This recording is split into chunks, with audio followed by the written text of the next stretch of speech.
మహిమ కలుగునుగాక.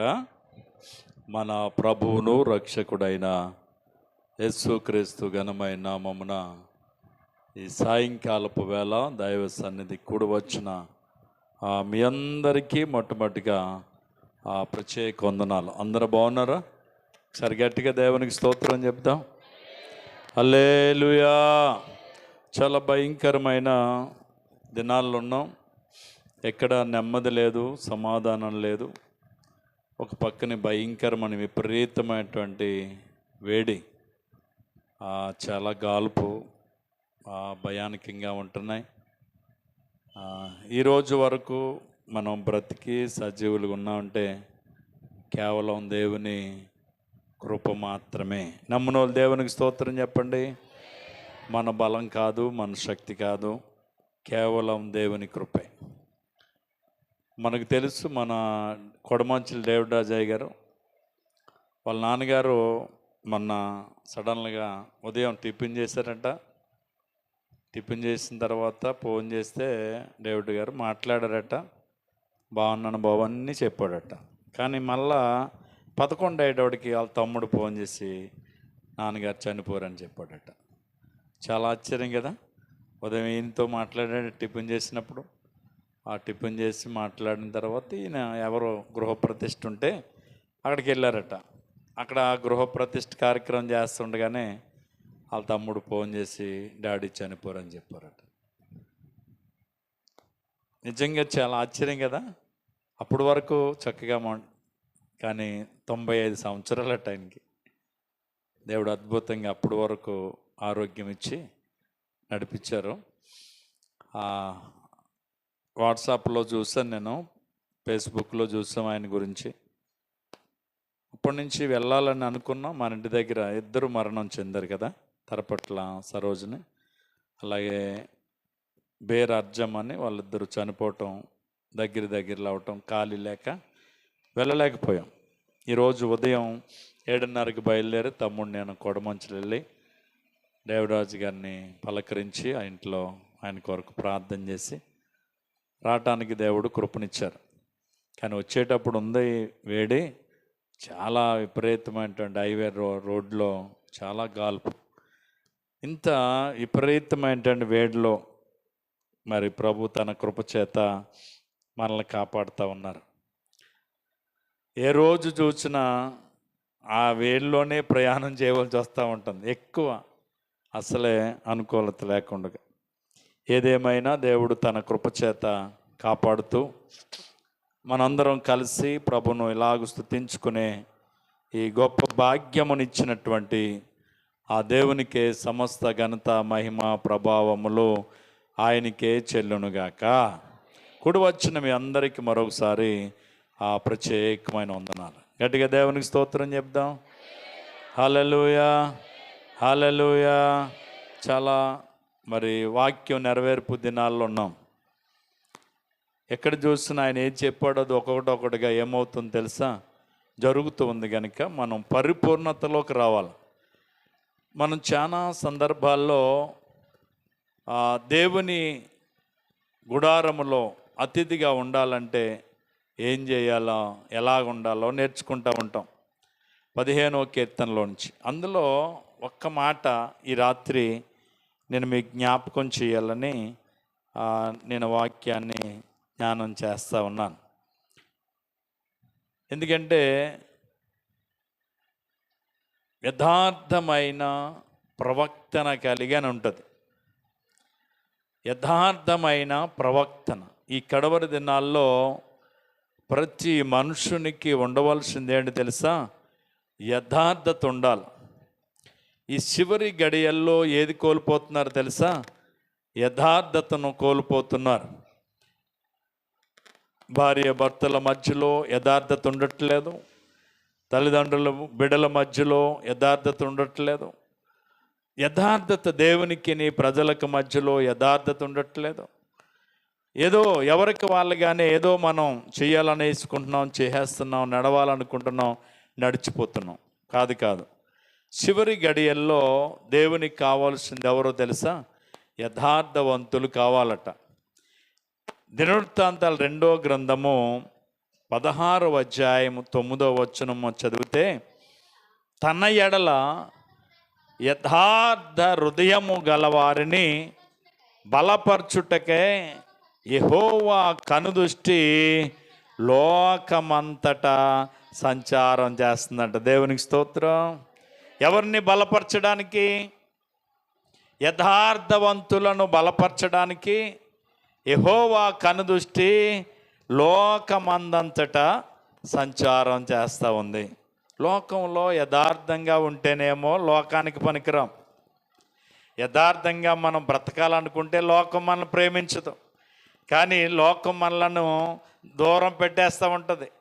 లోకానికి ఎవరు కావాలా? యథార్థవంతులు అక్కర్లేదు. యథార్థంగా బ్రతికే వాళ్ళంటే లోకానికి ఏమవుదో? ఇష్టం అవ్వదు. కానీ దేవునికి ఎవరు ఇష్టమంట? యథార్థవంతులు కావాలి. యథార్థంగా ఎవడైతే ఉంటారో వారిని బలపరచడానికి, వారిని తన కృపతో నింపడానికి లోకమందంతటా కూడా యెహోవా కనుదృష్టి ఏం చేస్తుందంట? సంచారం చేస్తుందంట. ఎవరి కోసం? యథార్థవంతుల కోసం. ఈ రాత్రి యథార్థవంతులకు కలిగే విషయాలు మేలేంటో ఒక 5 మాటలు ఒక్కొక్కటిగా త్వరగానే చెప్తాను. ఎక్కువ సమయం నేను చెప్పను, కానీ ముగింపు సమయంలో ఉన్నాం. రావటం మనం ప్రారంభించడం లేట్ అయిపోతుంది. 7 గంటలకి మీరు రండి. కరెక్ట్గా 9 గంటలకు నేను ఆశీర్వాద ప్రార్థన చేస్తాను మల్లవరం. అర్థమైందా? అంటారు కానీ అయ్యగారు చేయరని మన అందరి నామం కళా చూస్తున్నాం. మీరు రారు. సమయాన్ని ఏం చేసుకుంటారంటే మీరు పాడు చేస్తారు. దానివల్ల కొంచెం ఆలస్యం అవుతూ ఉంటుంది. రేపు వారం అలాగే ఉండదు. 7 గంటలకే మేము ప్రార్థన చేస్తాం. 9 గంటలకు ముగింపు ప్రార్థన చేస్తాం. ఎట్టి పరిస్థితిలో ఒక క్రమాన్ని మనం కలిగి వెళ్దాం. దయచేసి ప్రతి ఒక్కరూ సిద్ధపడి రండి. యథార్థవంతులు కలిగేటువంటి ఆశీర్వాదాలు ఏంటి? యథార్థంగా ఉంటే దేవుడు మొట్టమొదటిగా ఏం చేస్తాడంటే వాళ్ళని బలపరుస్తాడట. ఎవరు బలపరుస్తారు? ఎవరు బలపరుస్తారు మనల్ని? కృంగిపోయామండి, ధైర్యపరచాలా. బలహీనంగా ఉన్నామండి, బలపరచాలా. ఎవరు చేయగలరు ఈ పనులు? ఎవరు చేస్తారంట? దేవుడు చేయగలడు. ఇంకా యథార్థవంతులకు ఏం కలుగుద్ది? కీర్తనల గ్రంథం 11వ కీర్తన 7వ వచనాన్ని చదువుదాం. యెహోవా ఎవరట? నీతిమంతుడు. ఆయన ఏం చేసేవాడట?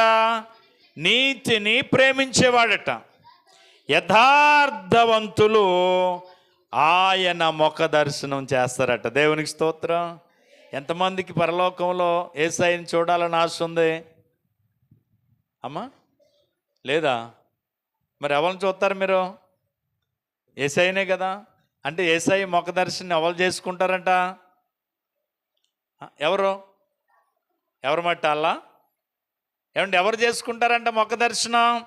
యథార్థవంతులు ఆయన ముఖ దర్శనమును చేస్తారు. అంటే యథార్థత లేకపోతే డైరెక్ట్గా యేసయ్యని ఏం చేయలేం, మనం చూడలేం. అందుకే కొండ మీద ఆయన ప్రసంగంలో పరిశుద్ధత లేకుండా ఎవరునో ప్రభువును చూడలేరని ప్రభు చెప్పారు. కొండ మీద ధన్యతల్లో ఒక ధన్యత ఏంటంటే పరిశుద్ధత కలిగి ఉండాలా. పరిశుద్ధత కలిగి ఉంటే మీరు ఏం చేస్తారు? ప్రభువును చూస్తారు అన్నాడు. అంటే పరిశుద్ధత లేకపోతే ఎవరిని చూడలేం? ప్రభువుని చూడలేమన్నాడు. ఇక్కడ యథార్థత లేకపోతే ముఖ దర్శనమును ఏం చేసుకోలేం? ఆయన ముఖ దర్శనమును మనం చేయలేమంటాం. అంటే యథార్థవంతులు ఆయన ముఖ దర్శనమును చేస్తారట. అంటే మనం అందరం కూడా ఆయన ముఖ దర్శనము చేసే గుంపులో మనం అందరం ఉండాలంటే యథార్థమైన భక్తి చేయాలి. గట్టిగా దేవునికి స్తోత్రం చెప్దాం. హల్లెలూయా. 17వ కీర్తన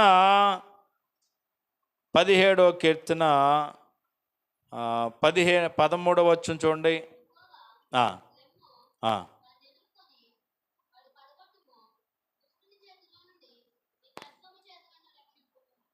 పదిహేడో కీర్తన 15వ వచనం. నేనైతే నీతి గలవాడనై నీ ముఖ దర్శనము చేసేదను. నేను మేలుకొనున్నప్పుడు నీ స్వరూప దర్శనముతో, ఏ ఆశ? స్వరూప దర్శనముతో నా ఆశను ఏం చేసుకుంటాను? తీర్చుకుంటాను. నేనైతే నీతి గలవాడనే నీ ముఖ దర్శనము చేస్తాను. ఏ దర్శనం? ముఖ దర్శనము నేను చేస్తాను. 140వ కీర్తన 13వ వచనం.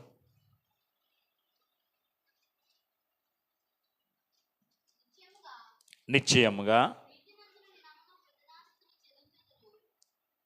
సరిగ్గా చదవరా? 140:13 వచనం.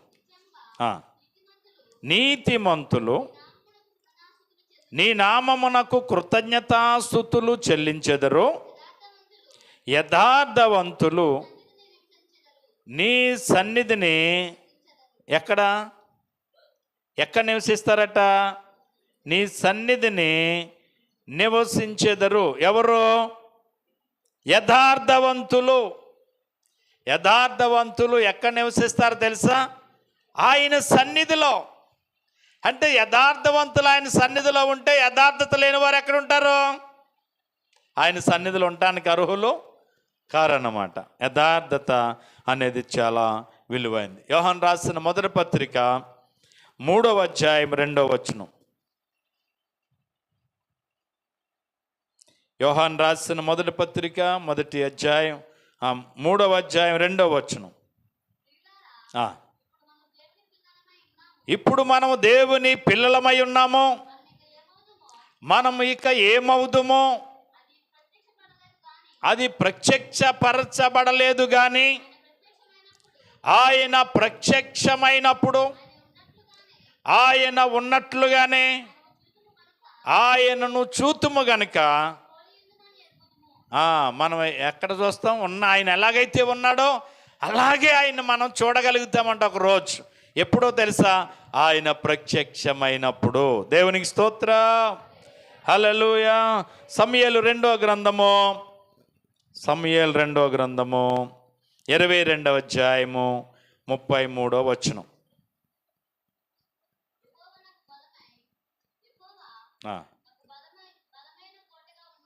యెహోవా నాకు బలమైన కోటగా ఉన్నాడు, నేను తన మార్గమునందు. అక్కడ చూడండి, దేవుడు నాకు బలమైన కోటగా ఉన్నాడు, ఆయన తన మార్గమునందు యథార్థవంతులను నడిపించును. ఎక్కడెక్కడ యథార్థవంతులను ఎక్కడ నడిపిస్తాడట? తన మార్గమునందు యథార్థవంతులు నడిపించబడుదురు. దేవునికి స్తోత్రం, హల్లెలూయా. 3వదిగా మనం చూస్తే 97వ కీర్తన 11వ వచనం. 97వ కీర్తన 11వ వచనం. నీతిమంతుల కొరకు వెలుగును, యథార్థ హృదయుల కొరకు ఆనందమును విత్తబడి ఉన్నవే. యథార్థవంతుల కొరకు ఆనందము ఏం చేయబడ్డదట? విత్తబడి ఉన్నదే. నీతిమంతుల కొరకు వెలుగు ఉదయించును, యథార్థవంతుల కొరకు ఆనందం ఏం చేయబడుతుందట? విత్తబడుతుంది. 4వది సామెతల గ్రంథం 14వ అధ్యాయము 11వ వచనం.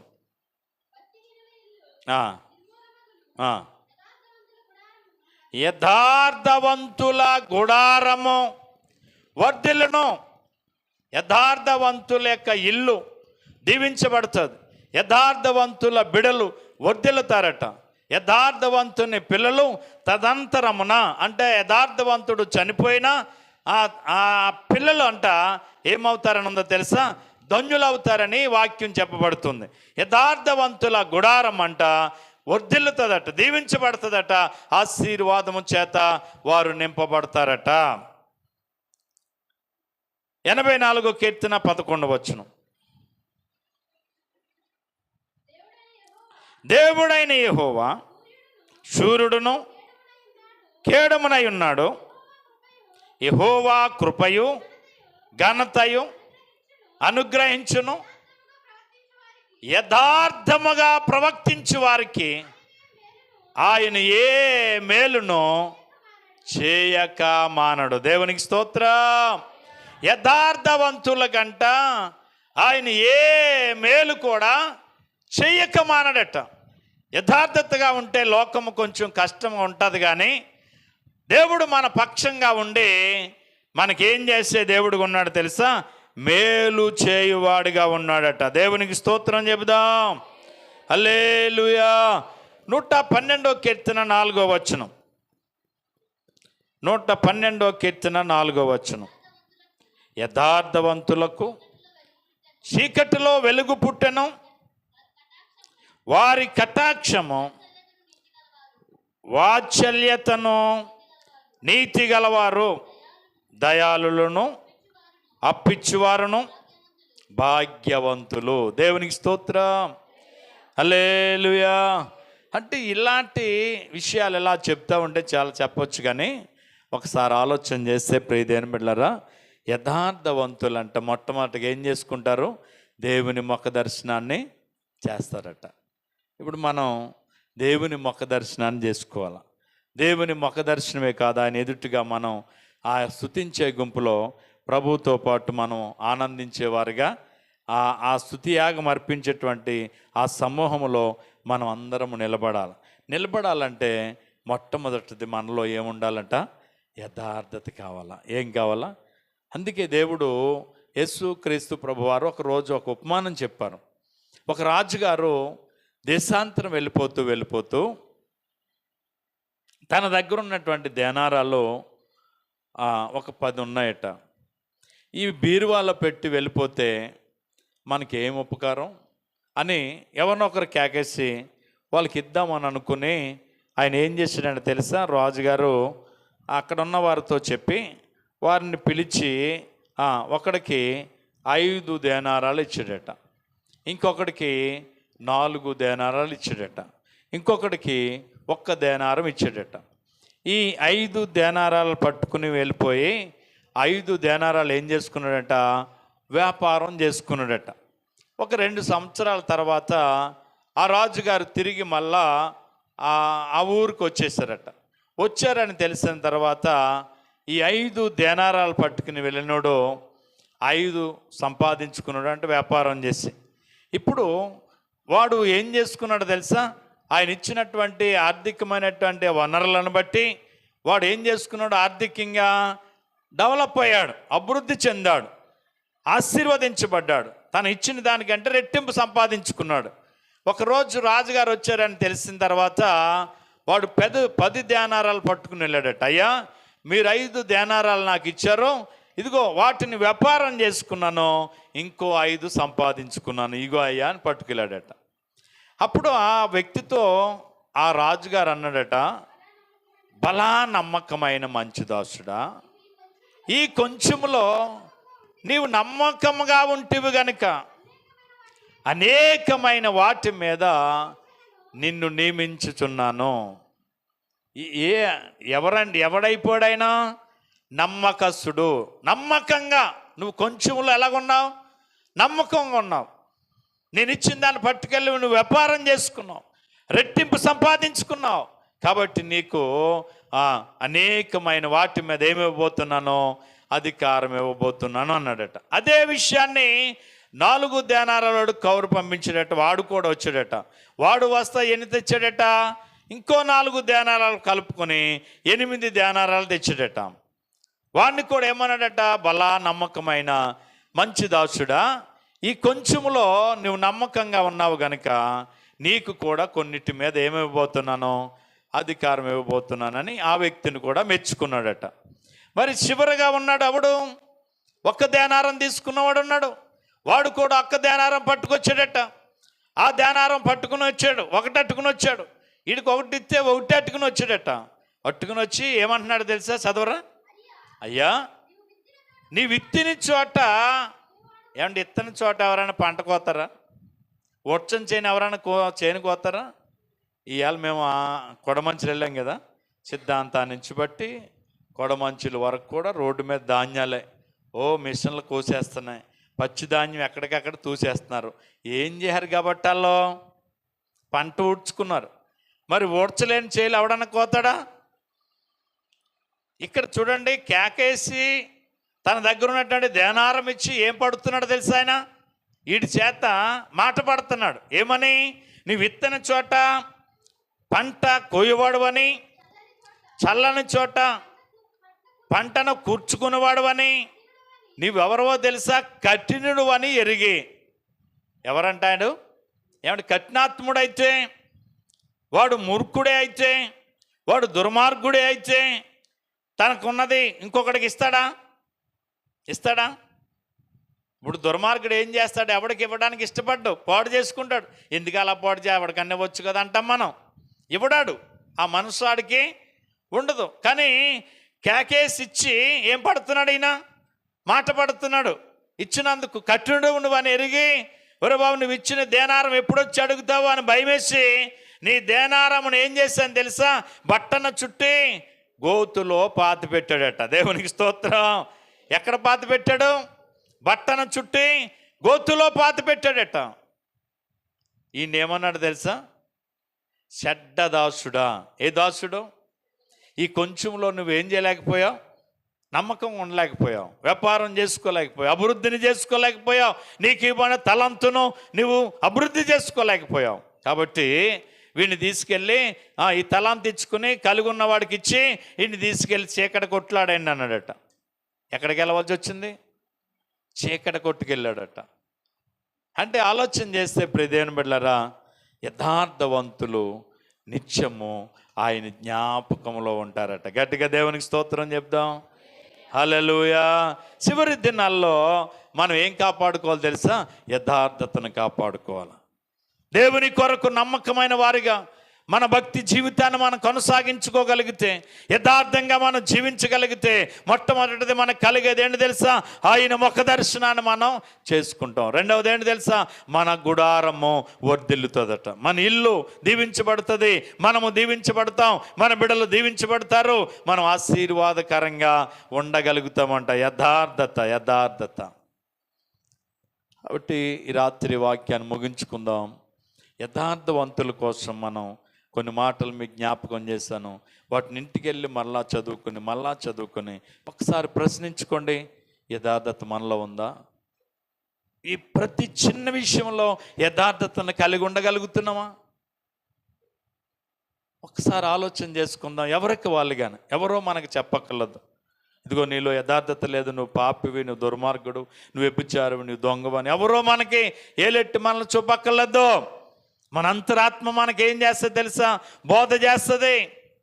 నువ్వు ఎలాగని భక్తి చేస్తున్నావో, నువ్వే విశ్వాసంలో ఉన్నావో, ఏది నిన్ను నడిపిస్తుందో, ఏది నిన్ను బలపరుస్తుందో నీకు తెలియచేయగలిగేది ఏంటి తెలుసా? మన అంతరాత్మ. అందుకే అన్నాడు, నీ మనసు నీ మీద నేరారోపణ చేయకపోతే అంటాడు. ఏదైనా చేయొచ్చు అంట, కానీ నేరారోపణ చేయకుండా ఉంటుందా? తప్పును తప్పుగా చెప్తుంది, మంచిని మంచిగా చెప్తుంది మన మనసు. కొన్నిసార్లు మన మనసు మాట వినం. వాత వేయబడిన మనసాక్షి కలిగి ఉంటారట కొంతమంది. ఏ మనసు? వాత వేయబడిన మనసు. కాబట్టి మనసు మాట వినరు. ఈ రాత్రి ఒక్కసారి మనం ప్రశ్నించుకోవాలి. యథార్థంగా లేకపోతే ఆయన ముఖ దర్శనం మనం చేసుకోలేం. ఇంత భక్తి చేసి ఆ రాజ్యంలో మనం వెళ్ళలేని వారం అయిపోతే ఏంటి ప్రయోజనం? మనం చేసే భక్తి ఆయన ముఖ దర్శనం చేసుకునే గుంపులో మనల్ని నిలుపునుగాక. నిలుపబడాల. మనం ఆయన ముఖ దర్శనం చేసుకునే గుంపులో మనం అందరం ఉండాలా. అలా ఉండటానికి మనం ఏం పడాలి తెలుసా? ప్రతి చిన్న విషయంలో యథార్థంగా ఉండటానికి మనం ప్రయత్నం చేయాలి. ఒకవేళ ఇంతకాలం యథార్థమైన మాటలు పలకలేని వ్యక్తి అయితే, అన్ని అబద్ధాలే, నోరెప్పితే కొంతమంది అంటారు కదా, బాబా మంచి నోరిప్పిందంటే అన్నీ ఏమాడుతుంది? అబద్ధాలు. ఆడు నోరిప్పాడు అంటే అన్నీ అబద్ధాలే మాట్లాడతాడు అంటారు. అబద్ధాలకి జనకుడు ఎవరు? సైతాన్ అంట. అబద్ధాలకి జనకుడు ఎవరు? నాయకుడు ఎవరు? సైతాన్ అంట. అంటే అబద్ధాలు ఆడే వాళ్ళందరూ ఎవరి గుంపు? సైతాన్ గుంపు. అందుకని మన నోట అంటే ఏది రాకూడదు? అబద్ధాలు ఆడకూడదు. యథార్థంగానే ఏదైనా సరే యథార్థంగా నమ్మకంగా దేవుని కొరకు మనం ఉండగలిగితే మొట్టమొదటిది ఆయన ముఖ దర్శనం చేసుకుంటాం. రెండవది మన గుడారం ఏం చేయబడుతుంది అంటే తెలుసా? వర్ధిల్లుతుందట. మనం దీవించబడతాం, ఆశీర్వదించబడతాం, దీవెనకరంగా ఉంటాం. దేవుని కృప మనకి లేకపోతే ఏం చేయబడాలని తెలుసా? మనం దీవించబడాలా, ఆశీర్వదించబడాలంటే దొంగ సొత్తు మనల్ని ఆశీర్వాదంలోకి నడిపించదు. యథార్థంగా ఉన్నది కొంచెమైనా సరే ఆ కొంచెాన్ని దేవుడు ఏం చేస్తాడో తెలుసా? సమృద్ధిగా దీవించగలవాడు. కొంచెమే, యథార్థంగా కష్టపడి సంపాదించింది కొంచెమే. ఆ కొంచెాన్ని దేవుడు ఏం చేస్తాడో తెలుసా? ఆశీర్వదించువాడు అయి ఉన్నాడు. దేవునికి స్తోత్రం చెప్దాం. హల్లెలూయా, హల్లెలూయా. గుడారం వర్ధిల్లాల, మనం వర్ధిల్లాల, మన బిడ్డలు వర్ధిల్లాల, మనం దీవించబడాలి. విభక్తులందరూ పాడైపోయినా, విభక్తులందరూ నీట మునిగి చనిపోయినా, ఆ దేశమంతా కూడా నాశనకరమైన స్థితిలో ఉన్న ఒకే ఒక కుటుంబం యథార్థంగాను నీతిగాను ఉన్నారు. నోవహు కుటుంబాన్ని దేవుడు రక్షించినట్లుగా మనకు వాక్యం తెలియజేస్తూ ఉంటుంది. కాబట్టి ఎప్పుడు మనల్ని ఏం చేయడం తెలుసా? మన యథార్థతను బట్టి మనలను దేవుడు ఆశీర్వదించువాడై ఉన్నాడు. మనం ఏమవ్వాలి తెలుసా? ఆశీర్వాదకరంగా ఉండాలా, ఆశీర్వాదకరంగా మనం వర్ధిల్లాల. అంతేకాదు, యథార్థవంతుల కంట ఏ మేలు చేయక మాండట. ఎవరండి? దేవుడు ఏదో ఒక విధంగా, ఏదో ఒక మూలన ఏం చేస్తూ ఉంటాడు? ఆయన మేలు చేస్తూనే ఉంటాడట. కాబట్టి యథార్థవంతులకి దేవుడు నిత్యము ఏం చేసేవాడుగా ఉన్నాడు తెలుసా? మేలు చేయవాడు. యథార్థవంతులకి ఏమిస్తాడు? ఆయన మేలునిస్తాడు. కాబట్టి మేలు చేత మనమందరం ఏమవ్వాలి తెలుసా? తృప్తిపరచబడాల. మేలుతో మనం తృప్తిపరచబడాలి. ఎందుకని? 101వ కీర్తనలో 11వ వచనం చూడండి. 101వ కీర్తన 11వ వచనం, 103వ కీర్తన అనుకుంటాను, 11వ వచనం చూడండి. భూమి కంటే ఆకాశము ఎంత ఉన్నతముగా ఉన్నదో, తన యందు భయభక్తులు గలవారి ఎడల ఆయన కృప అంత అధికముగా ఉన్నది. పడమటకు తూర్పుకు ఎంత దూరమో అంత దూరమో ఆయన పరిచి ఉన్నాడు. 11వ వచనం చదువురా. 11వ వచనం అదే కదా? ఓకే. ఎలాగ ఆయన మన ఎడల జాలిపడి మనల్ని నడిపించేవాడుగా ఉన్నాడంటే 13వ వచనం చూడండి. 13వ వచనం, తండ్రి తన కుమారుని ఎడల జాలిపడినట్లు యెహోవా తన యందు భయభక్తులు గలవారి ఎడల ఏం పడతాడట? జాలిపడువాడై ఉన్నాడు. కాబట్టి ఆయన కృపలో, ఆయన దయలో మనం ఏం చేయబడాలి తెలుసా? నిత్యము వర్ధిల్లాల. మేలు చేత మనం ఏం చేయబడాలి తెలుసా? తృప్తిపరచబడాల. 5వ వచనం చూడండి. పక్షిరాజు యవనం వలె నీ యవనము కొత్తదగుచుండునట్లు మేలుతో నీ హృదయమును తృప్తిపరచుచున్నాడు. యెహోవా నీతి క్రియలను జరిగించుచు బాధింపబడి వారందరికీ న్యాయము తీర్చువాడు. మేలుతో మనల్ని ఏం చేసేవాడు ఉన్నాడు తెలుసా? తృప్తిపరచువాడు. దేవునికి స్తోత్రం, హల్లెలూయా. ఆ మేలు చేత మనం తృప్తిపరచబడాలంటే దేవునికి కావలసిన వారు ఎవరో తెలుసా? యథార్థవంతులు. ఇంకొకరు ఎవరు కావాలా? ఇంకొకరు ఎవరు కావాలా? ఒకే మాట మీకు జ్ఞాపకం చేసి ముగిస్తాను చూడండి. 101వ కీర్తన 6వ వచనం, నా యొద్ద నివసించినట్లు దేశంలో నమ్మకస్తులైన వారిని నేను కనిపెడుచున్నాను. నిర్దోషమైన మార్గమందు నడుచువారు నాకు పరిసారకులు అగుదురు. ఎవరు కావాలంటే దేవుడికి, దేవుని దగ్గర నివసించేవారు ఎవరు కావాలా? నమ్మకస్తులైన వారి కొరకు నేను ఏం చేస్తున్నాను? కనిపెడుతున్నాను అంటున్నాడు. కాబట్టి యథార్థవంతులుగాను నమ్మకస్తులుగాను దేవుని సన్నిధిలో ఈ భక్తి జీవితంలో ఈ కడవరి దినాల్లో మన భక్తిని మనం కాపాడుకుంటూ ముందుకు సాగిపోదాం. ఆశీర్వాదానికి మనందరము మన కుటుంబాలు వారసులగుదాం. అట్టి కృపదేవుడు నీకు నాకు మనందరికి ఇచ్చునుగాక. తల్ల వంచండి, చిన్న ప్రార్థన చేద్దాం. ప్రేమ నమ్మకం కలిగిన తండ్రి, నీ ఘనమైన ఉన్నతమైన నామానికి వందనాలు. నీ ఉచితమైన మహాకృప చేత, అపారమైన ప్రేమ చేత ఏ యోగ్యత అర్హత లేనప్పటికీ మమ్మల్ని ఎంతగానో మీరు కాపాడుతూ భద్రపరుస్తూ మీరు నడిపిస్తున్న మా తండ్రి మీకు స్తోత్రాలనైనా ఈ రాత్రి నీ పాద సన్నిధిలోనికి వచ్చి నిన్ను ఆరాధించుకునే గొప్ప తరుణము మాకు మీరు ఇచ్చినందుకు స్తోత్రం. ఇంతవరకు పాటల్లోనూ ప్రార్థనలోనూ ఆరాధనలో వాక్య పరిసరలో మీరు మాతో ఉన్నందుకు స్తోత్రం. యథార్థంగా మేము ఉండగలిగితే, యథార్థంగా నీ సన్నిధిలో నడవగలిగితే, యథార్థంగా మేము జీవించగలిగితే, యథార్థంగా మేము బ్రతకగలిగితే నీ ముఖ దర్శనం చేసుకుంటామని చెప్తున్నాం. నీ గుడారములో అతిథిగా ఉంటామని చెప్తున్నావు. అంతేకాదు యథార్థవంతులు గుడారము వర్ధిల్లుతుంది అంటున్నావు. యథార్థవంతులు మేలు చేత తృప్తి పరచబడతారని చెప్తున్నావు తండ్రి. కనుక మేము యథార్థంగా ఉండాలని, యథార్థతను కాపాడుకోవాలని, ఈ కడవరి దినాల్లో అది ఎంతో మాకు అవసరమని యథార్థత కోసం కొన్ని మాటలు మేము జ్ఞానం చేయడానికి ఈ రాత్రి మీరు మాకు బయలుపరిచిన విధానానికే వందనాలు.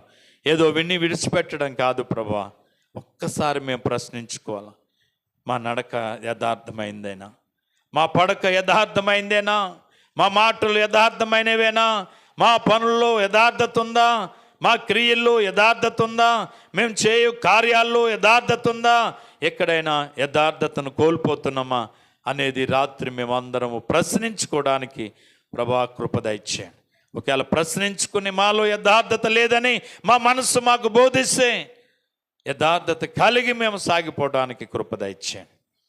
ఎందుకంటే మా భక్తి వ్యర్థం కాకూడదు ప్రభా, మా ప్రయాస వ్యర్థము కాకూడదు, మా ఉపవాస దీక్ష వ్యర్థము కాకూడదు. మేము చేయు ప్రతి పని వల్ల, ఆరాధన వల్ల, భక్తి వల్ల, విశ్వాసం వల్ల, నిరీక్షణ వల్ల, ప్రార్థన వల్ల నాయన ఒకరోజు తప్పకుండా నీ సన్నిధిలో నీ ముఖ దర్శనం చేసుకునే గుంపులో ఉండాలి ప్రభువా. ఆ గుంపులో లేని భక్తి వ్యర్థము నాయన, ఆ గుంపులో లేని విశ్వాసం వ్యర్థం ప్రభువా. కనుక తప్పకుండా నీ ముఖ దర్శనం చేసుకునే గుంపులు ఉండాలి. కనుక మమ్మల్ని మేము ప్రశ్నించుకుని ఆ లోపాలు సరిచేసుకుని నీ రాకడ వరకు మేము సిద్ధపడడానికి కృప దయచేయండి. ఈ రాత్రి కూడి వచ్చిన చిన్నబిడ్డ మొదలుకొని పెద్దవారు వరకు మీ దేవునితో నింపండి. బలహీనలను బలపరచండి, రోగులను స్వస్థపరచండి. అద్భుతాలు, ఆశ్చర్యమైన కార్యాలు మా సంఘములో, గ్రామంలో మీరు జరిగించండి బాబు. స్తోత్రం.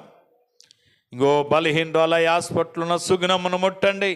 ఏ బలహీనత అని మీకు అసాధ్యమైంది లేదు ప్రభువా. మీరు స్వస్థపరిచే దేవుడై ఉన్నారు. ఆ పాత్ర నిర్మించిన వాడవు నాయన, సృజించిన వాడవు నీవు తండ్రి. లోపించిన ప్రతి లోపము యేసు నామములో ఈ రాత్రి సరిచేయబడునుగా కానీ ప్రార్థిస్తున్నాం. గొప్ప కార్యం మీరు జరిగించి క్షేమంగా గృహానికి మీరు నడిపించండి బాబు. స్తోత్రం. అలాగే చిన్న అర్జంగా ఉన్న కాలు గాయమును కట్టండి. ఓ త్వరగా కోలుకోవడానికి కృప దయచేయండి. మాత సంజాకున్న బలహీనత నుంచి విడిపించు ప్రభువా. ఎవరి బిడ్డ కలుగుచున్న ప్రతి బలహీనత మాటి మాటికి కృంగజేస్తుండగా ఈ రాత్రి యేసు అధికారగల నామములో ఆ బిడ్డకు సంపూర్ణమైన స్వస్థత కలుగునుగా కానీ ప్రార్థన చేస్తున్నాను. గొప్ప కార్యం మీరు జరిగించి నీ నామాన్ని మహిమ తెచ్చుకోండి. రాత్రి కూడి వచ్చిన చిన్న బిడ్డ మొదలుకొని పెద్దవారి వరకు కూడా మీ దేవుళ్ళతో నింపండి. అలాగే అట్ల కుమారికి మంచి ఆరోగ్యం, కృష్ణవేణికి కూడా మంచి ఆరోగ్యాన్ని మీరు దయచేయండి. మా ప్రార్థనలు, మా విజ్ఞాపనలు పాసం చేర్చుకోండి తండ్రి. ఇంకా ఎవరైతే బలహీనలై ఉన్నారో బిడ్డలందరినీ మీరు ముట్టి స్వస్థత ఇవ్వండి. ఇదిగో రక్షించబడ్డవారు ఎందరో ఉన్నారు. చాలామంది ప్రభు ఇంకా నిర్లక్ష్యంగా ఉంటున్నారు తండ్రి. నీ సన్నిధి అంటే నిర్లక్ష్యం, సహవాసం అంటే నిర్లక్ష్యం. అయ్యా ఎందుకో తెలియదు, ప్రతి బిడ నిర్లక్ష్యము యేసు నామములో వారి నుంచి విడుదల కలిగి గొప్ప ఆసక్తి బిడలందరికీ కలుగునుగాక. కృపతో మీరు నింపండి, మేలు చేయండి. ఈ రాత్రి మా విజ్ఞాపన ఆలకించి ప్రతిఫలము, దీవెన, ఆశీర్వాదాలు కూడి వచ్చిన మా అందరికీ మీరు దయచేయమని విత్తబడిన వాక్యానుసారంగా యథార్థతను కలిగి కడవరి దినాల్లో మా భక్తి జీవితంలో, విశ్వాస జీవితంలో మేము నడిచిపోవటానికి కృప దయచేయమని బిడ్డలు తీసుకొచ్చిన కానుకలు కూడా దీవించి రెట్టింపు ఆశీర్వాదాల బిడ్డలకు ప్రసాదించమని మా ప్రభును ప్రియరక్షకుడైన యేసయ్య అతి శ్రేష్టమైన నామమున ప్రార్థించి స్తుతించి అడిగి వేడుకొనుచున్నాం పరమ తండ్రి. ఇప్పుడు మన తండ్రి అయిన దేవుని యొక్క ప్రేమ, కుమారుడని క్రీస్తు కృప పరిశుద్ధాత్మీయ కన్నుని సహవాసము సమాధానం కూడి వచ్చిన మనకును మన కుటుంబాలకును సంఘానికి గ్రామానికి బలహీనలకు ప్రభువు కృప నిత్యము తోడై నడిపించునుగాక. అలాగే యూట్యూబ్లో లైవ్లో వాక్యం వింటున్న వారందరికీ ఆయన కృప కలుగునుగాక. ఆయన సన్నిధి కాంతి మన మీదను మన బిడల మీదను గ్రామం మీదను సంఘం మీదను నిత్యము నిలుచునుగాక. యేసు రక్తమేచ్ఛ సిలువ రక్తమేచ్ఛ ప్రవేశ రక్తం సంపూర్ణ విషయం అపవాదికి ఎలికనంత నాశనము కలుగునుగాక. ఆమేన్ ఆమేన్ ఆమేన్. అందరికీ వందనం.